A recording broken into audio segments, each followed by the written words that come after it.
Welcome back to Behind the Headlines. Missouri is on track to launch sports betting by December and expects to reap $28 million in tax revenue from it every year. Experts also expect that it could cause bankruptcies and suicides to go way up from gambling addiction. Kaylee Kern is with the Beacon News Service in Kansas City and has been looking into this and joins us now. Welcome back, Kaylee. Always good to have you here. Happy to be here. All righty, so let's start with the holdup. They're missing football season, and Missouri voters legalized sports betting last year. What's the holdup?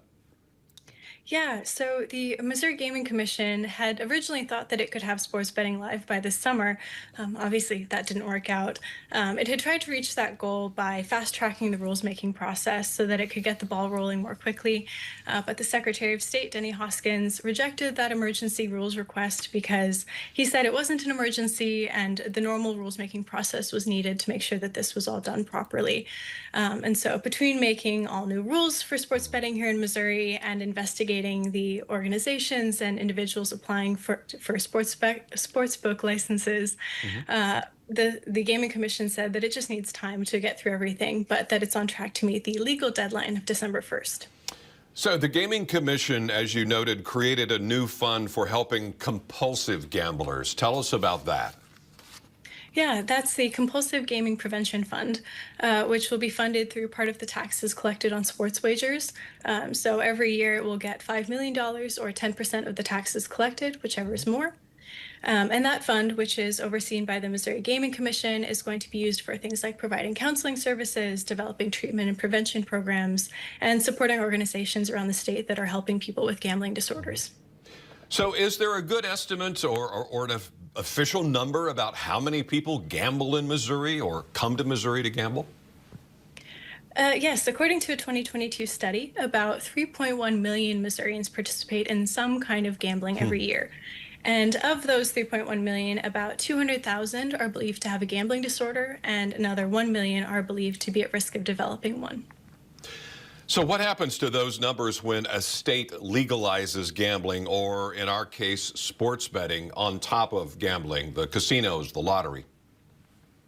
Yeah, in other states that have recently legalized gambling more broadly, data has shown that bankruptcies in those places have risen by as much as 20 to 35%. And those outcomes, things like bankruptcies, are really what experts here in Missouri are concerned about.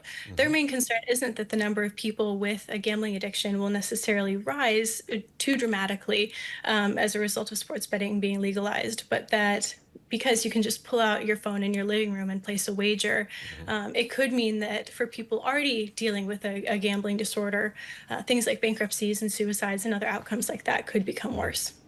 So have the state officials who are going to oversee all of this revealed or detailed how much money will be going into this new fund and how it will be spent?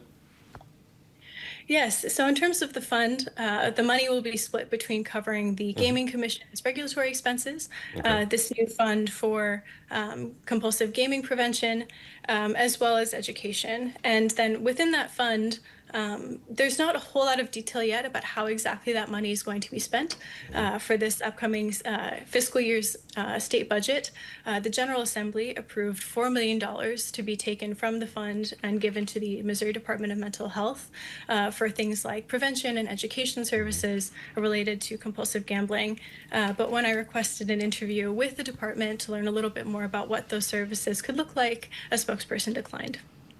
So on the flip side, that money can go only so far. As you've noted, it's not a blank check for how many people, right? Yes, so it's a little bit tricky to figure out how far this money can really go, especially since we don't know a lot of the details about how exactly it's going to be used and what those programs will look like. What's nice about this fund is that, unlike a lot of other state money, if that $5 million is not used by the end of the year, it will roll over, which experts said is good because it gives policymakers a little bit more cushion and something to rely on as they're thinking long-term and developing these programs. But yeah, like I said, how far exactly the state will be able to stretch these dollars or how far it needs to really meet the need isn't really entirely known.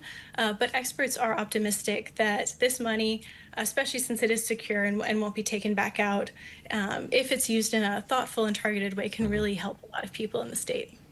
Well, as you know, those of us who live in southwest Missouri or northwest Arkansas are not far from the borders of Kansas and Oklahoma. How do they handle the number of compulsive gambler cases, and do they have recommendations for how Missouri could do it or do it when this starts? Yeah, and an expert that I spoke with who works here in Missouri, Keith Spare, said that Missouri can learn a lot from Kansas and Oklahoma when it comes to this topic. Both of them, he said, have invested a lot of money into ensuring that counselors are available statewide and that there are enough counselors to meet the need of their citizens, as well as staffing their hotlines with professional gambling counselors, as opposed to, as he put it, here in Missouri we have college students who are mostly just focused on referrals. He said staffing hotlines with experts can really make sure that people get the resources that they need and feel seen and heard when they're reaching out for help. He said things like this can really help meet the need here in Missouri. All right, we will leave it there for now. We've been talking with Kaylee Kern with the Beacon News Service in Kansas City. You can see Kaylee and other Beacon reporters' stories online and also on social media, as well as our conversation here at KY3.com and the KY3 News app, also Roku, Fire TV, and Apple TV+. Kaylee, thanks very much. We always look forward to next time. We hope to see you soon. Thank you so much.